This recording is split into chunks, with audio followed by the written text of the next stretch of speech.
reporters ils font que de nous gazer.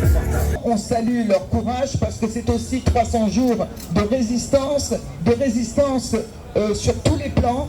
Si je prends les journalistes par exemple, dont deux d'entre eux viennent d'être assassinés, deux journalistes de Al Jazeera cette semaine, on va revenir sur cette question, eh bien ils sont 165 à avoir été assassinés, 165 journalistes palestiniens de la bande de Gaza. Ils ne peuvent pas être autre chose que palestiniens puisque Israël ne laisse rentrer aucun journaliste étranger et que d'ailleurs on n'entend pas beaucoup, n'est-ce pas, de récriminations, de lamentations, de plaintes. Imaginez que ce soit un autre pays qui interdise aux journalistes d'entrer et de suivre et de reporter sur une guerre quelconque, on en entendrait parler. Là, ça ne fait pas beaucoup de vagues, de la même manière que l'assassinat des... Je ne sais pas si y a un peu de fritage. Mehdi, est-ce que ça va? Ouais. Bon.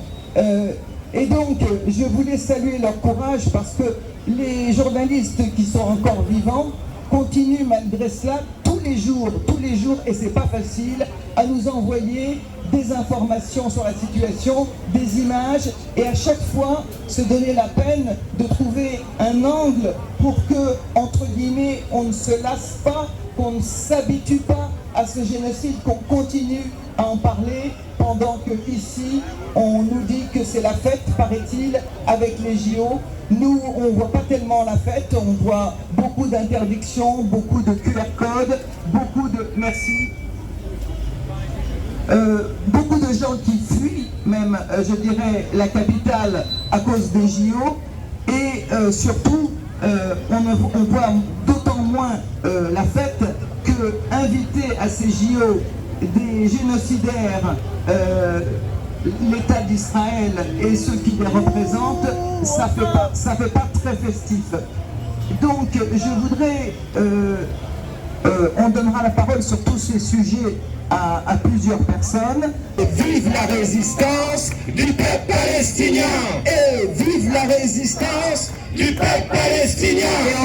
Du nord de la bande de Gaza, qui hier nous a envoyé une énumération qui fait mal au cœur et qui est chiffrée de manière très précise. Je vais demander à Margot si elle veut bien nous donner connaissance de cette énumération. 89 000 tonnes d'explosifs largués par l'occupation sur Gaza depuis le 7 octobre 2023.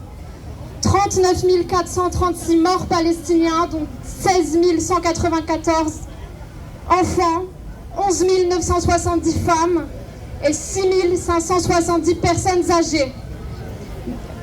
14 900 disparus sous les décombres, dont 78% de femmes et d'enfants.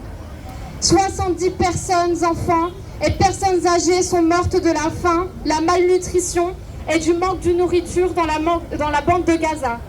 La faillite du système de santé de la bande de Gaza, 13 hôpitaux et 73 cliniques et centres médicaux sont devenus hors service après leur destruction par les bombardements.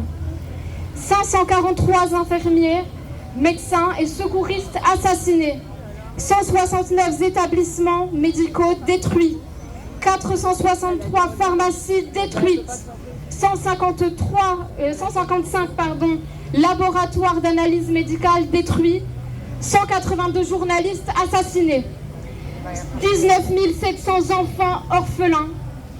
378 bureaux, sièges et cliniques de l'UNRWA visés et détruits. 167 centres d'accueil visés. 216 écoles publiques et privées complètement détruites. 10 grandes universités complètement détruites. 24 universités et facultés endommagées. 6 779 élèves et étudiants assassinés. 270 mosquées détruites. 3 églises complètement détruites. 21 municipalités détruites. 19 bibliothèques municipales détruites. 15 banques complètement détruites. Plus de 1,9 million de personnes déplacées dans des centres d'accueil, des hôpitaux, des écoles, des tentes, ni aide humanitaire. Ces déplacés sont en train de mourir de faim par manque de soins. 52 000 patients de Gaza sont morts suite à des maladies chroniques et par manque de soins. 245 fonctionnaires et employés palestiniens et étrangers qui travaillent avec des organisations internationales humanitaires et sanitaires assassinés. 132 scientifiques, savants universitaires d'élite assassinés. 125 ambulanciers assassinés. 270 ambulances détruites. 60 000 femmes enceintes à risque en raison du manque de soins de santé.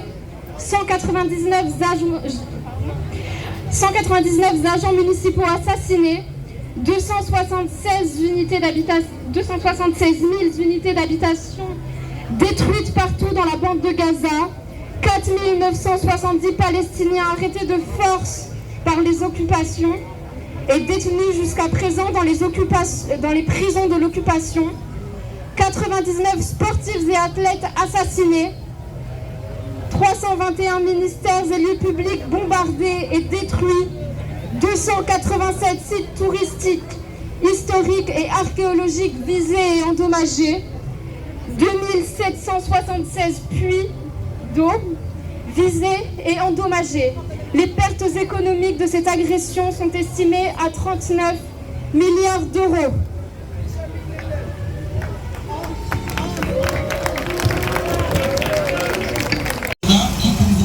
Justement l'assassinat de Haniyeh, c'est-à-dire Ismaël Aboul et Rami El-Rafi. Enfin, j'ai dit une bêtise, donc c'est pas grave.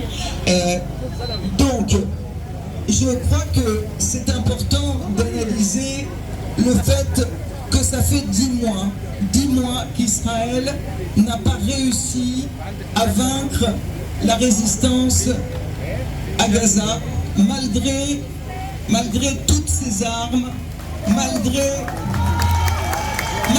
l'aide monumentale, scandaleuse des États-Unis, malgré une armée réputée invincible, parce que ça fait quand même 76 ans qu'elle s'entraîne à persécuter, tuer, entraver les Palestiniens, malgré la collaboration, dite normalisation d'un certain nombre de régimes corrompus, et malgré la collaboration aussi d'octobre, puisque Israël non seulement n'a pas été capable d'empêcher l'attaque du Hamas, alors qu'ils sont censés être les plus grands espions du monde, vendre des logiciels d'espionnage dans le monde entier, d'écouter tous les téléphones de la terre entière, malgré ça, c'est une attaque qui pourtant certainement a été préparée pas en 24 heures, ils n'auraient rien vu venir. Ils n'auraient rien vu venir et pire, on sait aujourd'hui qu'une partie des Israéliens qui ont été tués l'ont été par l'armée israélienne en raison de la méthode dite Hannibal qui veut qu'il vaut mieux un otage mort qu'un otage pris. Et donc aujourd'hui on sait en plus qu'il y a eu beaucoup de mensonges le 7 octobre. On peut déplorer, et nous le déplorons, nous condamnons le fait que les combattants de la résistance palestinienne n'ont pas été capables de s'en prendre uniquement à des militaires. Ceci dit, ce n'était pas une raison pour raconter qu'il y avait des dizaines de bébés décapités et des viols de masse. Tout ceci s'est avéré faux et ce sont les Israéliens eux-mêmes qui l'ont dit. Donc, Israël est dans une situation très inconfortable et ce n'est pas par hasard qu'ils se sont attaqués à Ismaël Haniyeh. Ismaël Haniyeh, ce qui n'est pas d'ailleurs un exploit parce que c'est un homme qui ne se cachait pas, dont les déplacements étaient connus et qui justement, pour le rôle diplomatique qu'il jouait, passait son temps à passer d'une capitale à l'autre et ce n'était pas difficile de savoir où il était. Et Ismaël Haniyeh avait un grand défaut, c'est que c'était quelqu'un qui était chargé d'essayer de négocier un accord de cessez-le-feu et un échange de prisonniers. Et ça, c'était insupportable pour les dirigeants israéliens qui ne veulent d'aucune négociation, qui ne veulent pas la paix, qui veulent l'extermination du peuple palestinien. En plus, Ismaël Haniyeh était quelqu'un de connu pour avoir essayé, à chaque fois que c'était possible, de parvenir à une paix ou au moins une trêve de très longue durée par des moyens politiques. Devenu Premier ministre en 2016, au moment de la victoire électorale écrasante du Hamas dans toute la Palestine, c'est-à-dire aussi bien en Cisjordanie qu'à Gaza, il avait contribué à élaborer une nouvelle charte politique en mai 2017 et il avait fait des concessions politiques énormes puisqu'il était prêt, lui et ses collègues du Hamas, ils étaient prêts à accepter un État palestinien sur l'ensemble des territoires de la Cisjordanie plus Gaza, c'est-à-dire les fameux 22% qui n'existent même plus aujourd'hui, et c'était une concession énorme. C'est aussi, si vous voulez, alors c'est une concession dont Israël, a parcouru d'un derrière distrait dans la mesure où ils n'ont même pas fait de réponse par rapport à cette proposition qui était un bouleversement, qui était quelque chose de très très important.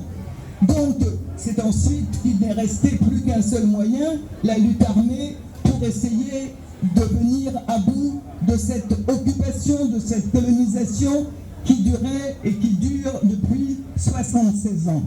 Je rappelle aussi que Ismaël Haniyeh est quelqu'un qui a été très clair sur le fait qu'il ne s'en prenait pas, que leur lutte n'était pas contre les Juifs, qu'ils n'avaient rien contre la religion juive, que leur problème c'était le problème sioniste, c'était le problème de l'occupation et de la colonisation de leurs terres. Et le projet colonial, c'est Israël qui a toujours fait l'amalgame entre ce projet colonial et le judaïsme. Et il l'a très bien exprimé, et il n'y a rien de pire que ce genre d'homme pour des gens qui veulent un nettoyage ethnique et qui veulent prendre toujours plus de terre. Et aussi, il avait un autre défaut qui ne plaisait pas du tout à Netanyahou et à ses sbires fascistes, les Ben-Gvir, les Smotrich, ces gens-là qui sont, je dirais, qui se comportent comme des nazis, ces gens qui sont des malades assoiffés de sang, qui poussent les soldats et les colons à faire toujours plus de monstruosités. Eh bien lui, en revanche, Ismaël Haniyeh était quelqu'un de digne. Et la dignité, c'est ce que n'a pas Israël. Et cette dignité, il l'a prouvée à de maintes reprises, et notamment encore en avril dernier, au moment où Israël a assassiné 3 de ses fils, sa sœur et au moins 4 de ses petits-enfants. En tout, 60 membres de sa famille, plus ou moins proches, ont été assassinés. Mais quand il a appris la mort de ses 3 fils, de ses petits-enfants et sa sœur, sa réflexion a été de dire « Le sang de mes enfants ne vaut pas plus cher que le sang des autres Palestiniens qui sont tués. »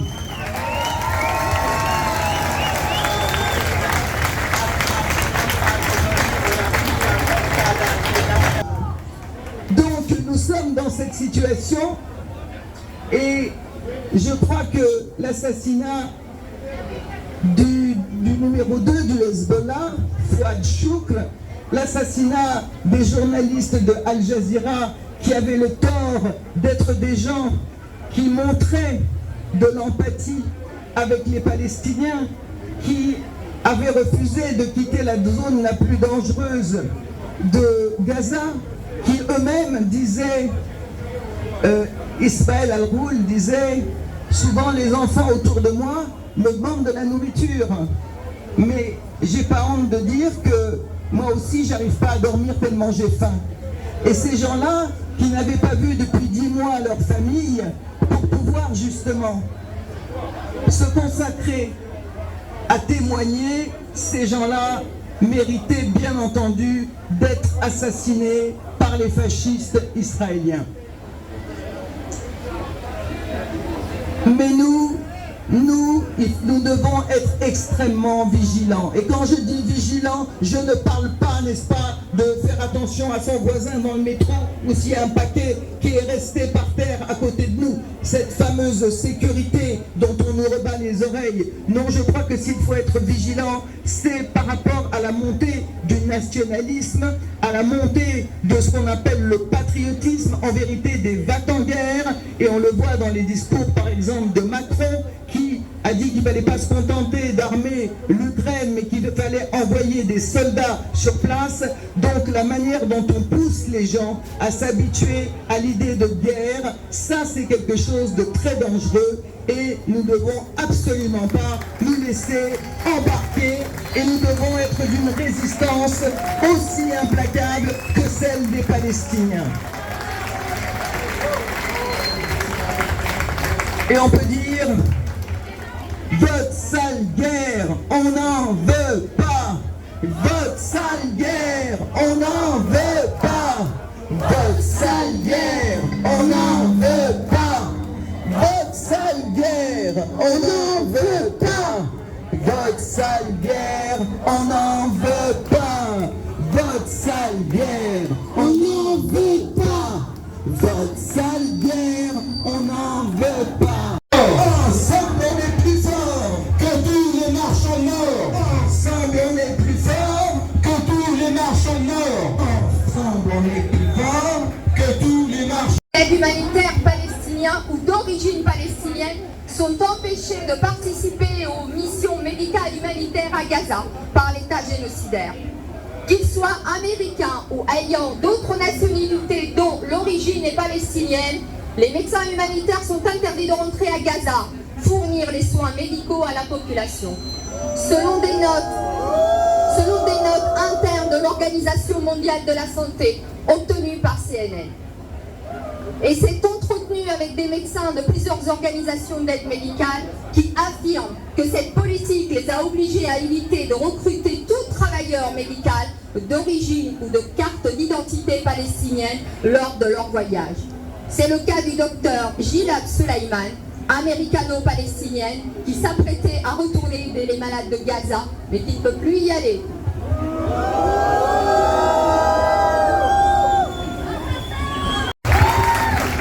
Bonjour à toutes et à tous. Merci d'être présents aujourd'hui, encore une fois, depuis des mois et des mois, ici à Paris et partout dans le monde. On rappelle qu'aujourd'hui, on est ici à l'appel des organisations palestiniennes au soutien des prisonniers politiques palestiniens.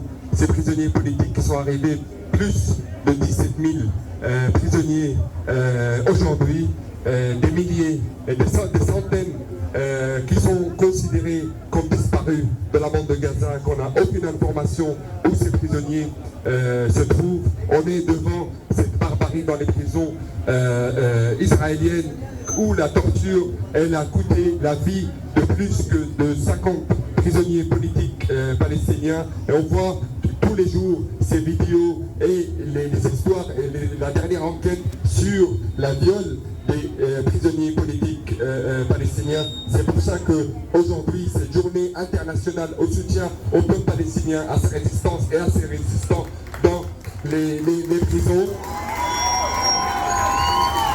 Aujourd'hui, on est partout dans le monde pour dire que voilà, depuis 10 mois, ce génocide en cours qui continue, qui ne s'arrête pas.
exclu, Israël sera exclu. Pas de génocidaires aux Jeux Olympiques.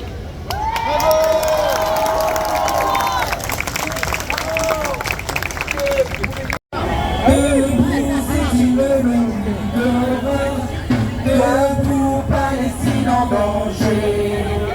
Oh non, pas de place pour la peur. Palestine, free, free, Palestine, free, free, Palestine, free, free, Palestine. Free, free, Palestine.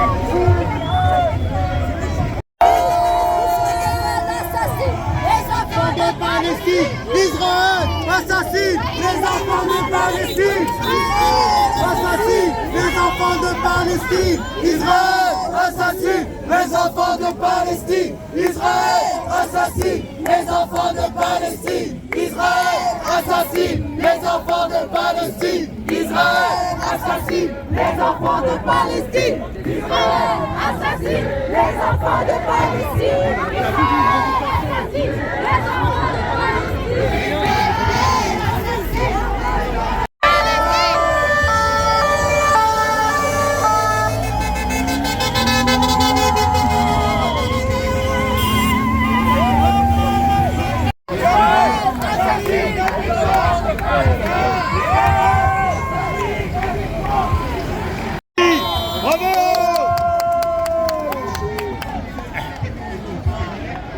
La chute du gouvernement LGBTQ. La chute du gouvernement LGBTQ. La chute des nazis. La chute des nazis. C'est pour le mois d'octobre.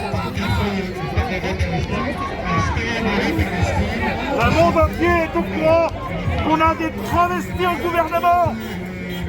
Le monde entier est au courant.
Bravo. Voilà.